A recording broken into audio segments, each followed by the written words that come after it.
Ladies and gentlemen, your attention, please.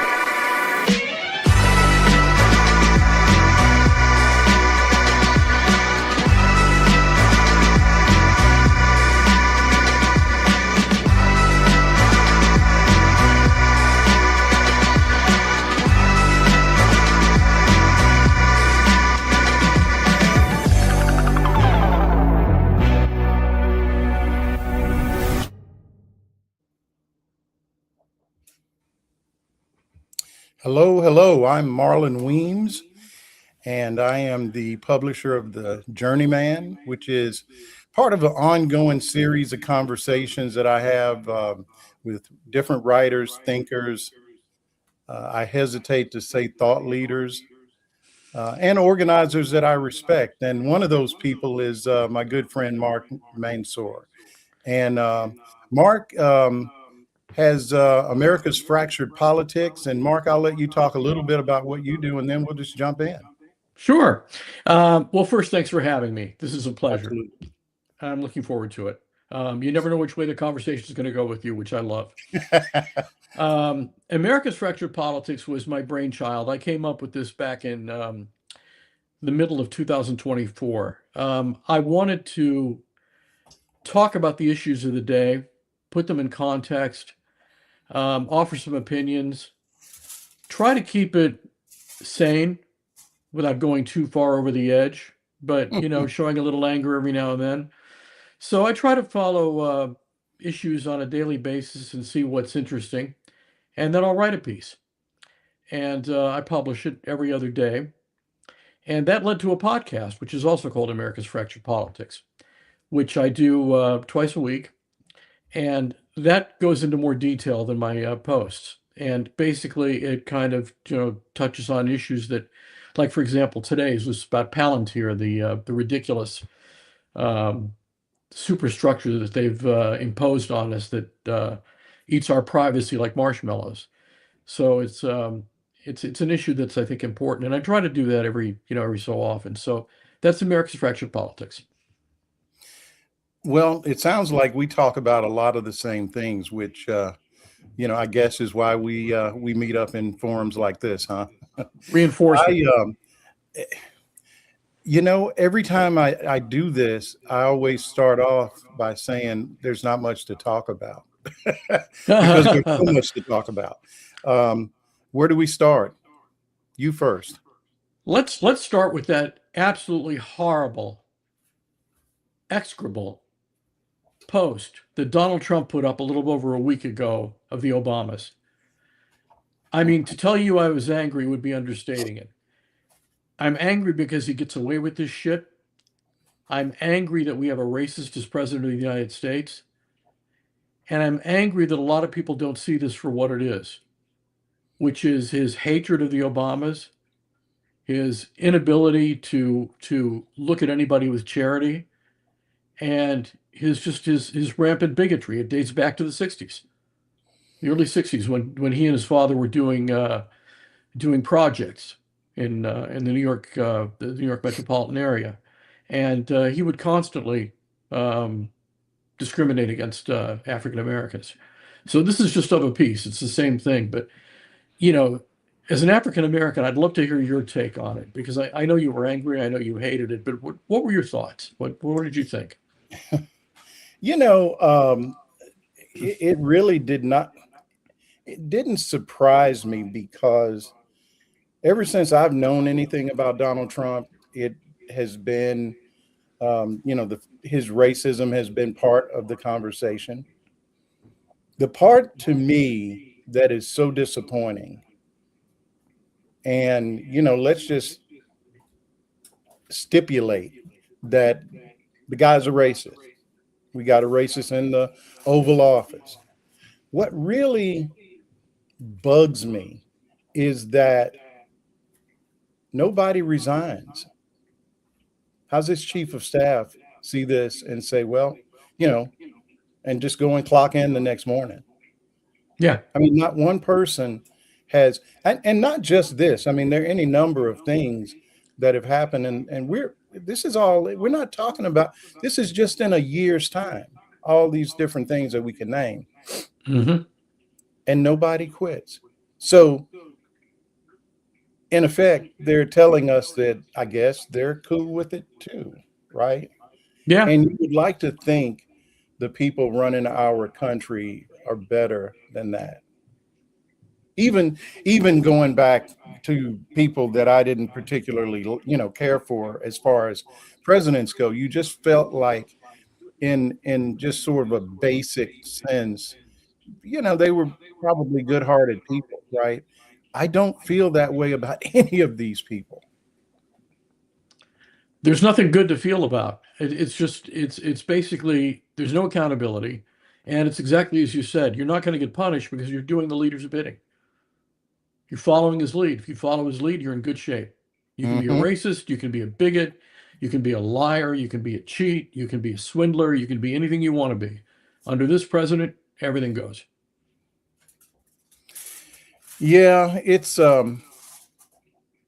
really the last 10 years has really changed how I think about America, Hmm. because just as we're talking about, the folks in the orbit of the White House, I mean, you could say the same thing about all the people that voted for him. I mean, I hear people stumbling all over themselves to say, I'm not saying all the Republicans are racist.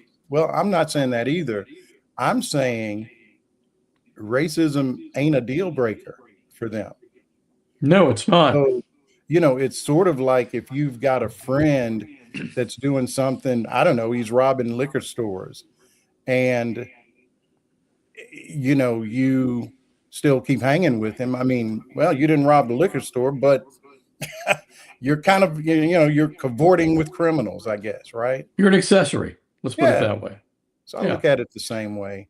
Yeah. So I mean, okay, the first time he ran, people voted for him. You could say um, they got fooled, but he's run twice, since then, and people are still voting for him. And more than I mean, what, a third of the country, that a third Yeah. of the voting, the voting cohort, or whatever you want to call it. Yeah. So yeah, it's disappointing.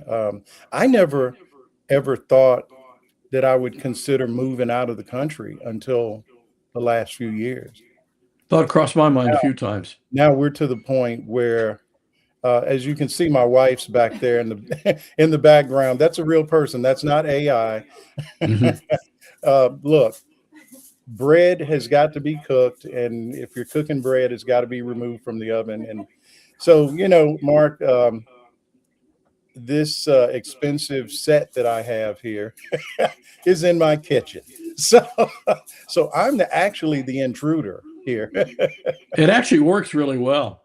Well, I mean, you do what you have to do, right?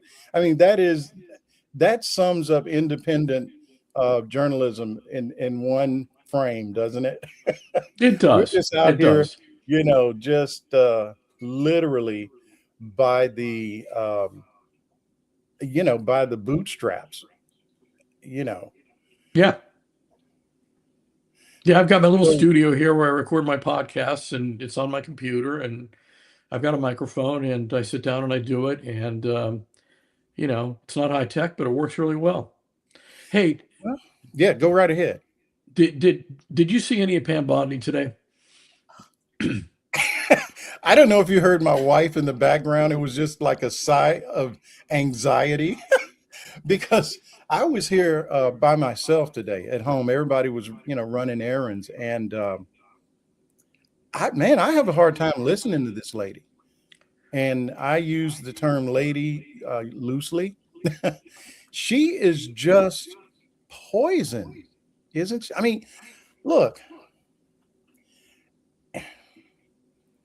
I want to be careful here. She does not strike me. She's just a very country kind of, like I know she's been attorney general, she's done all these things, but when I listen to her, she sounds like a person, that's in fear of her job. And the assignment is get in there and defend me, Yeah. right? but she's just not really smart. I mean, she started to talk about the stock market and she said $50,000. Like, she's just really not that swift. So she makes up for it by screaming at everybody or, the people she's supposed to scream at. Yeah. And it is so, man, she has really, really harmed the reputation of the DOJ almost You, single-handedly. I've worked on Capitol Hill for years. I've been to innumerable hearings. I have never seen anybody attack members of Congress and especially oversight people. Today was judiciary, but she attacks oversight too. I've never seen anybody like it, I like haven't her, either. because she's just it's an audience of one. You're right. Man, Mark, I have to tell you, man, I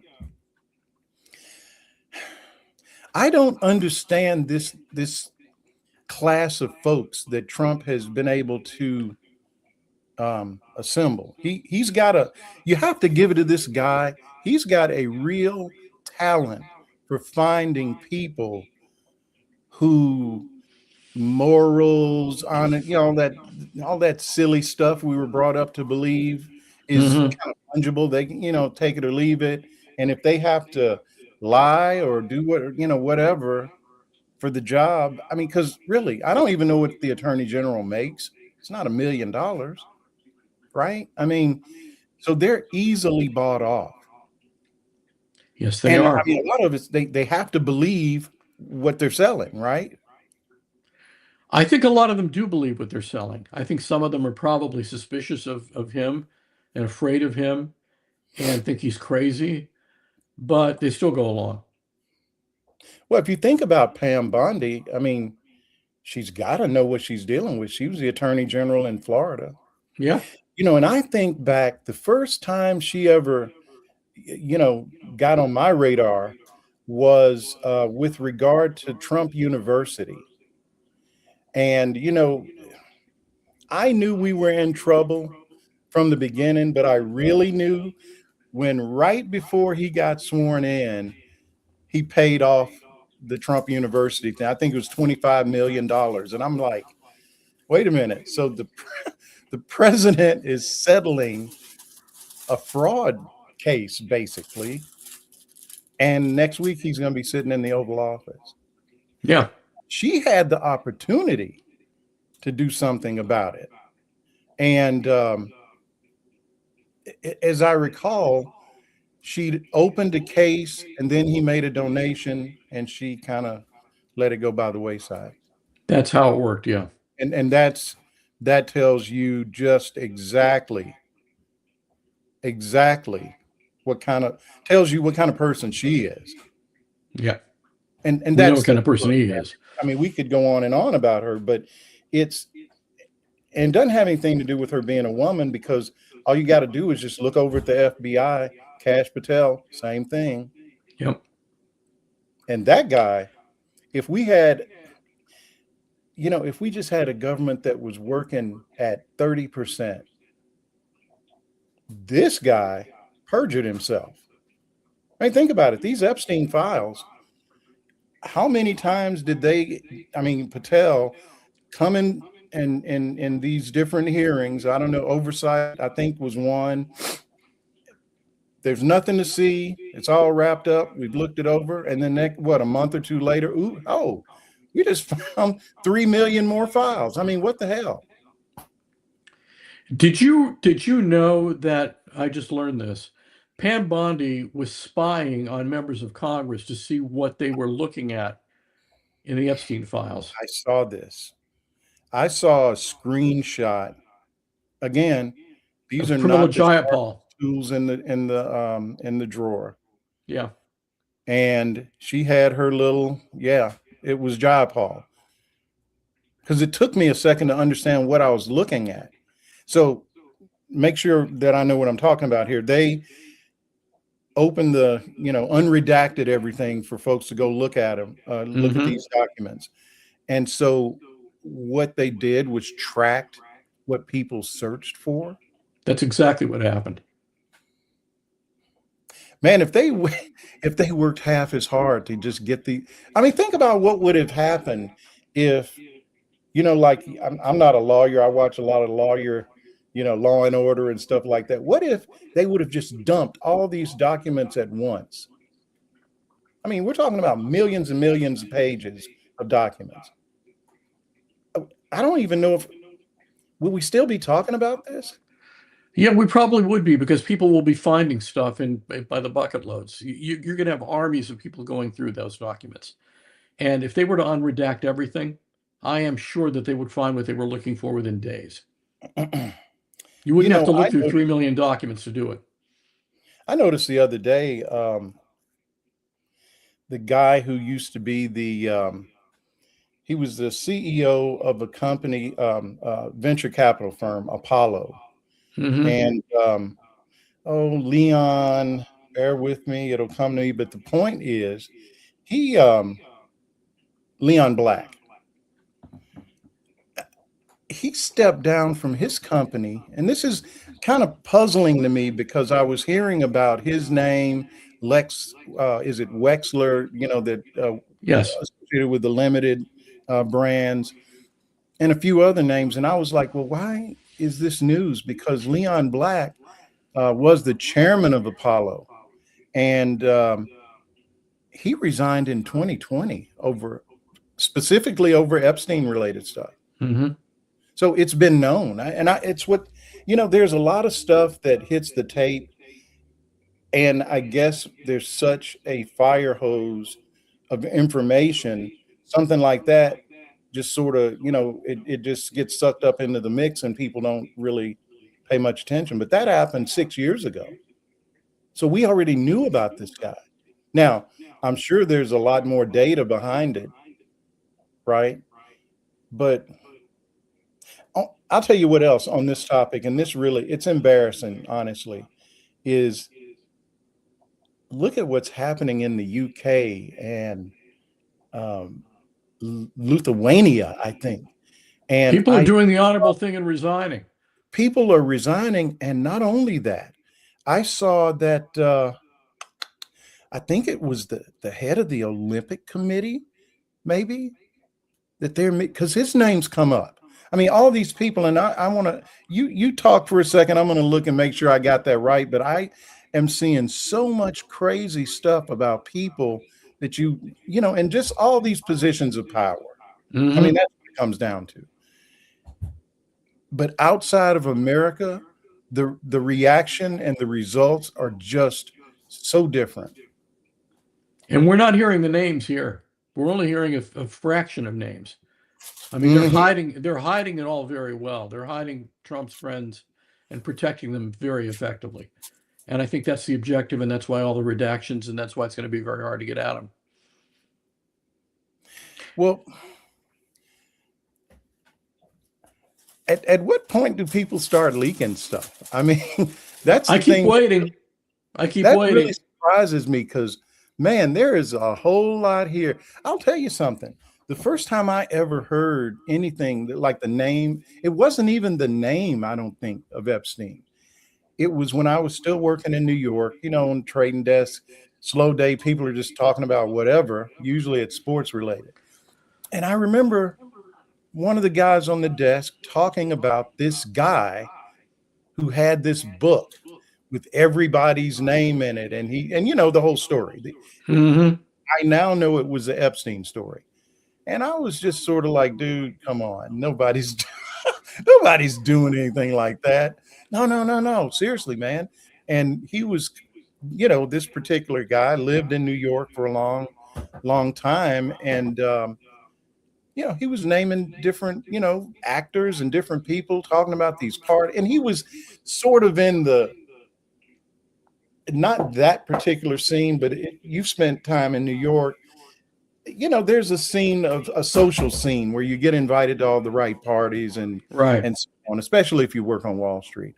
And I'm not suggesting that he was, involved in that, but I guess if you get close enough to the flame, you at least know about it. Exactly. And I didn't believe it, honestly. I thought it was a made up story. This is truth. Truth is stranger than fiction. This is Really, it is. Hey, Yeah, I'm wondering what you think about this. I don't know if you heard or not, but the House rejected Trump's Canada tariffs this evening. he did. I'm sorry, say again. The House rejected Trump's Canada tariffs this evening in a vote. About 6 Republicans bolted and voted with the Wow. Democrats. I knew Yeah, they were voting. I didn't know how it had turned out. that's how it turned out. And I'm starting to wonder whether the dam is starting to break on him. Well, if you look at it this way, we have had how many discharge petitions? Two, I think. Mm-hmm. Before, I didn't even know there was such a thing as a discharge petition. That's how rare it is. I've read that it's before the one related to Epstein. It's like 100 years ago, the last time that there Oh, was one. yeah, it's not So, used. It wasn't used in my time up there, that's for sure. so we've had two of them in the last year, and I think there is definitely. I feel like he's just weak, and I think the people around him have to notice his mental, his mental decline. They have to notice it. And then on top of that, he's not going to run. I don't think he's got it in him. I just don't think he wants to leave, but I don't think he necessarily want to run again. No, I agree with you. There's something about him. The weaker he gets, the more dangerous he gets because he's flailing around right now and he's trying to find answers. And he's starting to get nastier and nastier. And he's going to push the envelope right up to its limit and then beyond. And we're going to have to be very, very vigilant to figure out how to counter each one of these moves he makes as a society and as a civil society. I mean, you can't count on the administration to do it. I'm writing a piece that I'm going to finish in a day or so on the elections. And what I said was basically that ultimately civil society is going to have to do the job because the federal government won't. It's going to be a combination of the states and civic organizations like Mark Elias's Democracy Docket and the other things that are out there, outfits that are doing work to try to preserve the integrity of the elections. I think it's going to depend upon that. But if he sends troops into the streets, it's going to be on us to get out there and vote and resist them. Well, I think, what we can do is follow the lead of the folks in Minnesota Yeah. because it's a phenomenon I don't think we have seen really in the modern era. I guess you could go back to the 60s, and what I mean by that is, these are white folks mostly, Yeah. and they are not backing down, and they are functioning almost like, like you hear about during World War II, the resistance, right? And Yeah. I mean, I've been reading about how they have assembled an entire infrastructure of helping people get around that are afraid to go places, getting Hmm. to people who, can't, they just, and not necessarily undocumented, but folks that just don't want to get sucked up into this mess. And they are just doing it, right? And they're continuing to protest, even though they have seen the government. I said this yesterday to someone. The government has started treating white folks like black folks have been treated from the word go. And I've never seen it myself. I've And read white about, folks don't like it either. I'm sorry. And white folks don't like it either. Well, no, they don't. And I think people of color have, it's one thing for me to tell people, hey, here's what's coming. It's another thing altogether for it to hit them, right between the eyes. Yeah. And let's face it, I mean, you would wish or hope that it wouldn't have taken this for people to realize, oh, wait, those folks weren't joking. This guy really, I mean, it just seems to me that if people would have listened to the warnings all the way back to 2016, So we're talking about 10 years. People have been trying to tell white folks in general what was coming. And I think about people like Sarah Kendzior. I don't know if you know her, but she was one of Yeah. the first people. Man, this is like 2015.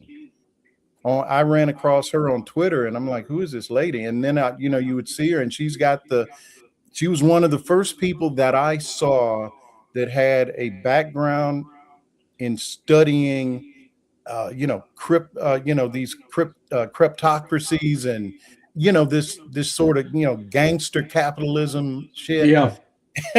and nobody wanted to hear it. And No, look they at didn't. I don't know who could argue that this is anything other than maybe a cacistocracy, I think is how you say it, because you don't It's have you got a bunch of crooks, but they're not the best guys. I will say this, and I mean, just a little bit of humor. One thing about this, it has taken the mystique out of being a billionaire, because there's some dumbass billionaires around this guy. yeah, I we're mean, learning that.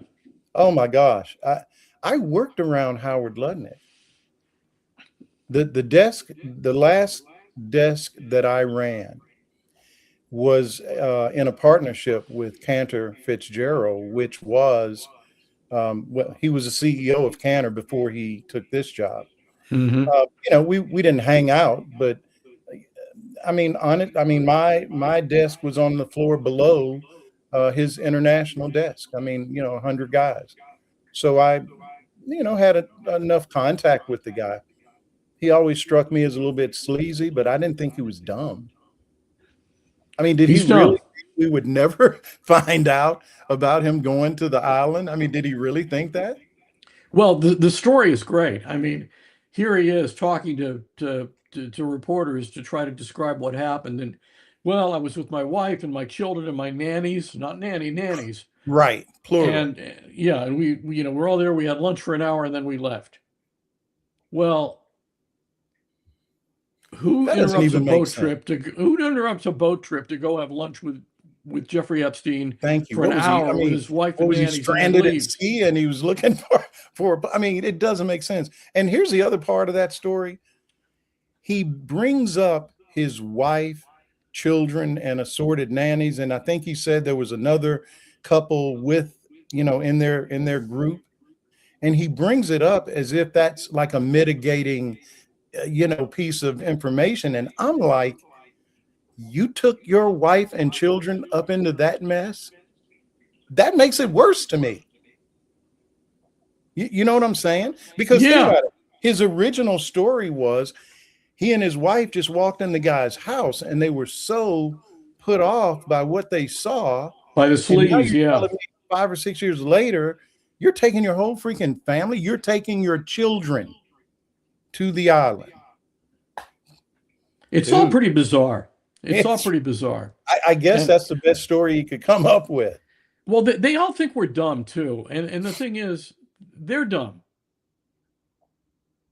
Now, you could say that 78 million American people who voted for Trump were damn dumb, and most of them were, but they were dumb people who voted for other dumb people. Well, I And think a lot of it with Trump is they were voting for what they wanted from him.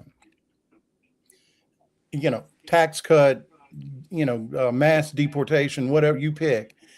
They voted for those things, and it didn't bother them that the person who was going to deliver all of this was the most despicable guy you could find, as long as yeah, they got what they wanted.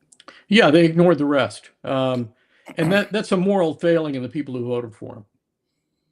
That's a moral failing, because if you vote your interest in a manner that results in somebody who's a kleptocrat, a liar, a thief, who knows what else he is, and put him in office because you have a series of pecuniary interests you want to protect, that's a moral failing. I agree. And what's really interesting is, we talk about how weak he is. His numbers are just, in the gutter. Yeah. But the reason they're there in large part is because he's not doing the things that these people wanted. So now they Yeah. don't like him, right? It's There's not something I because noticed he's about a him. bad guy in their eyes. I would assume there's certainly a large percentage of people that just don't like seeing folks get shot on Yeah. video or killed, right? But if you look at the numbers, immigration, which was his go-to, numbers are in the can. It's turned out to be a I cluster. You guess know the what? idea is what? He's not going fast enough. I don't know. Well, he's neglected the economy as far as they're concerned, and he's focused on other things, which puts people off. But I think it's mainly the economy that's got people upset, and that has caused them to turn on him.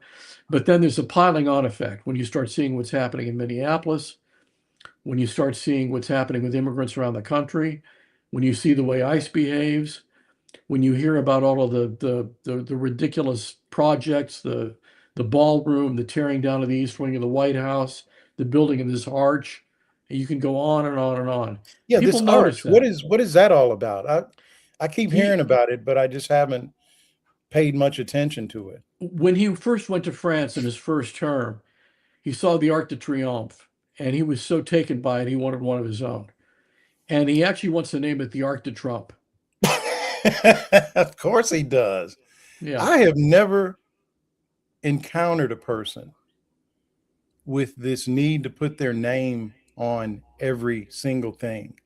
I mean, the Lincoln Center, that just, wow. I Yeah. mean, The Kennedy I Center. really thought I thought he was not. I just somehow thought, oh, he's not going to do that. Nobody puts their name on a building named after somebody else. But now we know that there is at least one person that will do that. I saw the signs going up, and I was driving into the district from Virginia, and I wanted to cry. It was heartbreaking. I mean, it's just awful. It's a desecration of Kennedy's name. It's a desecration of the Institute. It's just, it's a really sleazy thing done by a sleazy man.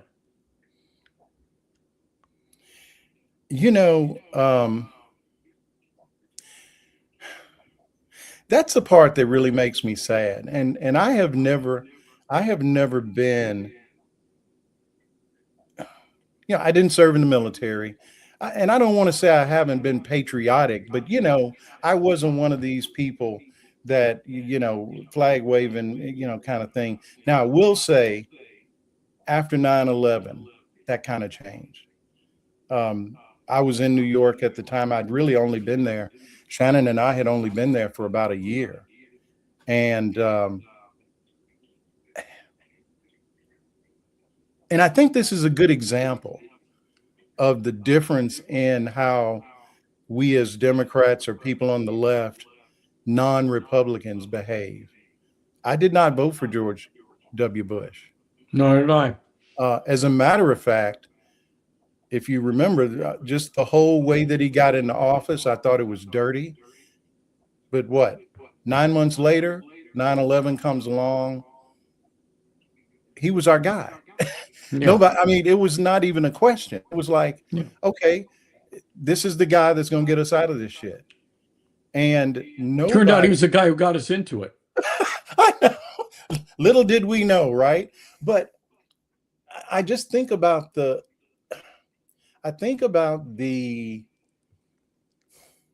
way, and I actually wrote something about this. Everybody had an American flag, the little ones. And there was like Yeah. a kind that you could clamp on your window of your drive or passenger window. People had those things going, right? Because we were all moving together, if you know what I'm saying. Yeah. So fast forward, I guess this is now a couple of years ago. My wife and I were in this wine bar on the other end of the island, and people that think like us, we almost have like, well, we describe it almost. It sounds almost like organized crime. We'll say, Mark, he's one of us. And that's our little code. That's our little code word or phrase for people that are not, Republicans, MAGA, whatever. And Yeah. so we found ourselves in this location with um, two or three people that we know that are Democrats that have moved here from up north. And we were talking about the fact that none of us fly American flags anymore. I used to have one, outside, just, on the balcony or whatever. Now it is not indicative of love of country or lack of love of country. It is now, in my view, they've ruined it for me. The Yeah. flag doesn't, it just doesn't ring like it did, because now when I see it, it's American flag, Confederate flag, Trump flag, all flying together. I can go down this island a mile, and I'll see at least, now I will say, not as many as his first term, Trump flags. There, and it's so ironic, Mark. I can go over on to the mainland, like, I'm headed to Walmart or wherever, and there's a little trailer park. And you have to understand, where I live, this used to be where poor people lived, and basically they made a living fishing 50 years Hmm. ago. Now you got $3 million houses up and down it's what's, generational wealth, right? Yeah. Almost everybody I know that lives on this island, put it this way, unless they came from Connecticut, New York, New Jersey, something like that, which there are quite a few. Everybody I know on this island, except for those folks, they're living in a house that they inherited, Yeah. that they, and that opens the door to a whole different discussion for another show. We can talk about income inequality and generational wealth and who gets it and who doesn't. But man, it's hard. It's kind of, I have to really check myself, because it's not their fault. Nobody picks their parents, right? But man, I see people and they're living very well, and they don't even have a mortgage due. And it's just, they inherited. It's it's completely disconnected from the lives of most Americans. Yeah. And those are the people that have not been listening to us. And now they're so freaking surprised by what's happening. And it's like we tried to tell you. Slow on the uptake. You know, you said something before when you were talking about Bush. It raised something in my mind. George Bush, after 9/11, created a national security state that is just burgeoned to the point of exploding right now. Mhm. I thought the Department of Homeland Security was creepy when it was created, and I think it's creepy now. And I frankly think the Democrats should dismantle it as soon as they're The done, whole damn thing. top to bottom. It's one of those things. And folks that follow me, I'm a cinephile, movie buff, whatever you want to, and I start off a lot of the things that I write about with a movie connection, that correlates or whatever. I'm weird that way. One of the weirdest movies to me is this film that Will Smith and Gene Hackman, Hmm. Enemy of the State. And it's literally, I don't remember. I'm sure it was written shortly after, around the same time as the Patriot Act went into effect. Yeah. But it took it a step further. And it's so interesting to me that you think about films like that. The other day I wrote something about Minority Report. Hmm. Dude, we're living it. Yes, we are living it. We're We're living living it. it. We're living it in full color. Yeah. Nobody thought. And the crazy thing about it is, all this information they're collecting, we pretty much gave it to them voluntarily. We did. I mean, we all are walking around with a homing device in our pocket, right? You know, this damn thing here, you can't stop using it. And you can't stop them from getting into it. And yeah, it's like we're stuck. There was an article in I think the New York Times a few years ago. They tracked, It was one of those graphic, infographic things they do. And they tracked everybody's cell phone with some program that was readily available. And you could see whose phones are going to the White House, who's going here, who's going. I'll dig it up. I'll have to post it. And, folks, if you're on YouTube, follow me on Notes. Follow Mark on Notes. That's kind of where I guess our home base, if I could describe it that way. I say I do a lot of rapid response stuff, so I Yeah, don't do Twitter. So I use Notes like I would use Twitter. And I like it a as lot do I. better I do because, too. well, you don't have the limitation of how many characters.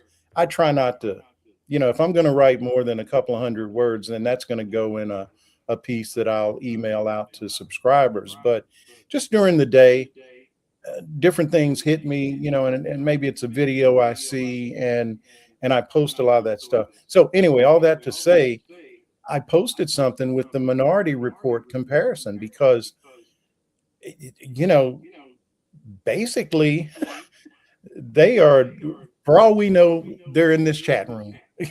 I mean, we just don't know. And who cares? I mean, let them listen. Um, let's talk about the Democratic Party for a minute. What I get Okay. tired of hearing about is, well, the Democrats, you've got to back them, you got to support them. I support them. I'm a Democrat. What I don't like to see is these incessant fundraising emails that we Oh know are man, going to the Democratic Senatorial Campaign Committee and the House Campaign Committee. And they're going to centrist Democrats who toe the line. The money, they're talking about the Democrats being way behind on donations. They're wrong. They're they behind on are. donations. They're behind on donations to the organizations Yes. that form the apparatus of the Democratic Party. Where they're not behind is donations to individual candidates of $10, $20, $30. Those candidates are flush with money. Mm-hmm. And the reason they're flush with money is because they're talking about what people want them to talk about. Indeed. I actually wrote a piece, I don't know, it was back in the summer. I saw an article in the Wall Street Journal, and I don't know, I forget who wrote it, but the author was lamenting over the fact that Marcy Capture, I think she is in Ohio, Toledo, Toledo. Ohio. Yeah. She's was in a very close race, and she's not raising that much money. On the other hand, you got AOC over here, and she's raised at that point. Now it may have changed since then. It probably hasn't. She's raised more money than Hakeem Jeffries. She's raised more money than anybody in the House, at least according to that article at the time. That's true. She has. And they were pissed off about it. The whole thesis of the article was like, basically the Democratic base doesn't know who they're supposed to be giving their money to. They should be giving it, they're wasting their money on people like AOC and the progressives, when what they should be doing is trying to move towards the middle. I can't even tell you how much I reject that shit. I am not kidding you. You move to the middle, you become roadkill. Well, there you go. And I'm telling you, the evidence this last Tuesday down in Texas, I think it was in Texas. No, it was New Jersey. Tom Maldonado, I think is his name. Malinowski. Thank you. Yeah, he lost. He lost, and he lost to the most progressive of, I think there were almost a dozen candidates. Oh yeah, she shocked everybody. It was, when I saw it, I'm just having like a Mom Donnie flashback. People are rebelling, and the Democrats in Washington don't realize it. They don't want to believe it. They don't want to believe it. No. And I am surprised that, and maybe it's happening and I just don't know about it. I'm surprised that Hakeem Jeffries isn't being challenged. He was. The person pulled out. Hmm. Wonder what happened there. I'll tell you what The happened reason I there. say that is, Mamdani endorsed Jeffries. That's why he pulled out. well, boy, isn't that something? Yeah. Well, Wow. Mamdani was in a tough spot. Jeffries finally endorsed him, and he felt like he had to return the favor. Yeah, I know. And the only reason Jeffries endorsed him, I mean, my God, it was what, the days before the election? Yes, took him that long. I had really high hopes for that guy. I had high hopes for him too, but they're diminishing by the day. So, speaking of Texas, let's talk about Texas. What do you think Yes. about the Senate race? I think the Senate race is going the way a lot of races in the country are going. Jasmine Crockett she's a shining star.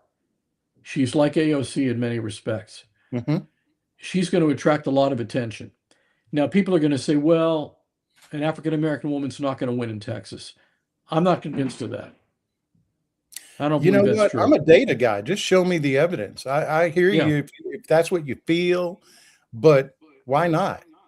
There's a lot of black folks in Texas. Not that Yes, there every are a lot of black folks in person's Texas. going to vote for her, A lot of and liberal whites who will vote for it a lot too. of liberal white folks that have been waiting on something other than middle of the road. Yeah. I think she will win the nomination, and I think she will shock the pants off of everybody. I really Man, do. that would be something. To win that seat would be It would just be marvelous to see that seat go Democratic. But we'll see in a few months. Yeah. So, any other races that you're looking at? I'm looking at a few. The Michigan Senate race is an interesting one. Mm. You've got several candidates. You've got a state legislator whose name is escaping now. Oh, Mallory McMorrow. Oh, yeah, right. And Abdul Sayed, who is a perennial candidate who's been around for quite some time. And you've got Haley Stevens, who is the Mm-hmm. establishment candidate. And they're dumping Mm-hmm. money into Haley Stevens' campaign to try to beat McMorrow. I don't think that Sayed has a chance. I think McMorrow does have a chance, and they're doing everything they can to beat her because she's fighting the system. Mm-hmm. I mean, That's we're what we fighting gotta have, ourselves. For man. God's sake, we're fighting ourselves. We're fighting ourselves. And it's just insane. Yeah. Good old Democrats, man. Yeah. You know, one thing though, I do not want to hear the vote blue no matter who. They need to tire that. Yeah, I'm too. I mean, I'll always vote for a Democrat. I'm a Democrat. I have been all my adult life. But there comes a time when loyalty to party is overcome by loyalty to the truth and loyalty to winning and loyalty to doing the right thing. Mm-hmm. And a lot of Democrats aren't doing the right thing right now. Unfortunately, that's true. And you know what? Same thing here. I've always been a Democrat.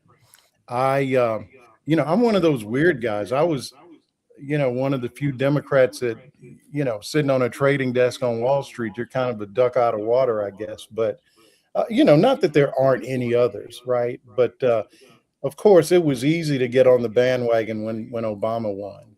But I've been a Democrat going back, well, further than needs to be disclosed. Yeah.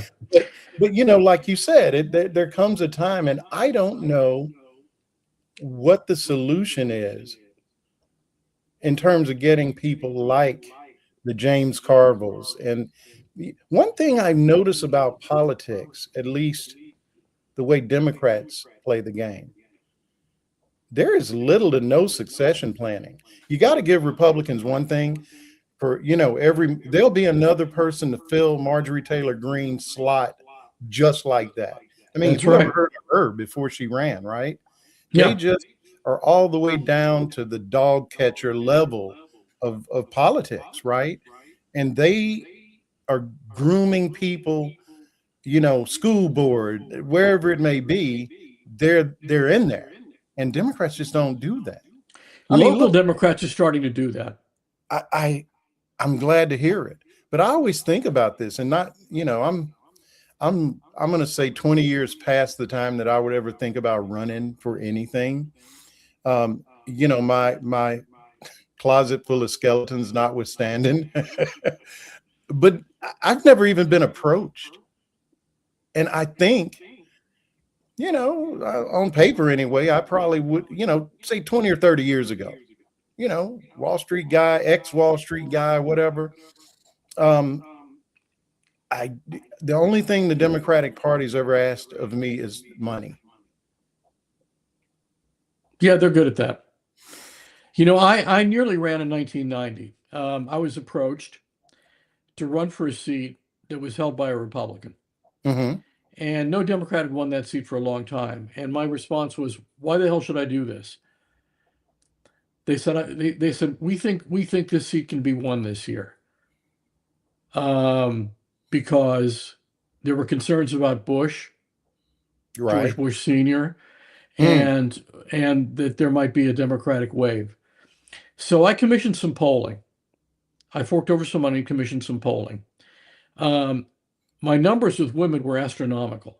I mean, they basically asked a bunch of questions about, if candidate X held this particular viewpoint, what would you think? I was off the charts with women. With men, 37%. Why? Why do you think that was? Because I'm a liberal's liberal, and I believe in human dignity and things like that. And a lot of the men who vote in these elections, especially the Republican or the moderate men, are more concerned about money. One thing that I think Democrats, and maybe we can It's we a can close. generalization, I know, but Oh yeah, no, but I think there's something to that, and I think, and maybe we can close here. Democrats have skillfully allowed Republicans to set an agenda whereby advocating for health care for everybody that needs it is somehow radical. mhm. I don't know, not wanting crazy people to have access to guns. You're radical. And we, Democrats, I mean, have never effectively pushed back on that bullshit. It's crazy. I mean, think about the things that, you take someone like AOC, for example. She would be described in any media outlet that you pick as far left. How on earth is she equivalent to the far right? Pick your poison, Marjorie Taylor Greene. These are people that want to overthrow the government. And yet we Democrats have allowed the media, Republicans, and so on to define the party as radical for wanting things that everybody needs. Yeah. And I will just say in Crazy. conclusion that it is crazy. I'll just say in conclusion that the Democrats are straitjacketed. They're afraid of saying anything that might offend anybody. And so they don't support radical ideas like healthcare for everybody, or getting people who shouldn't have guns, keep them from getting guns, as you said.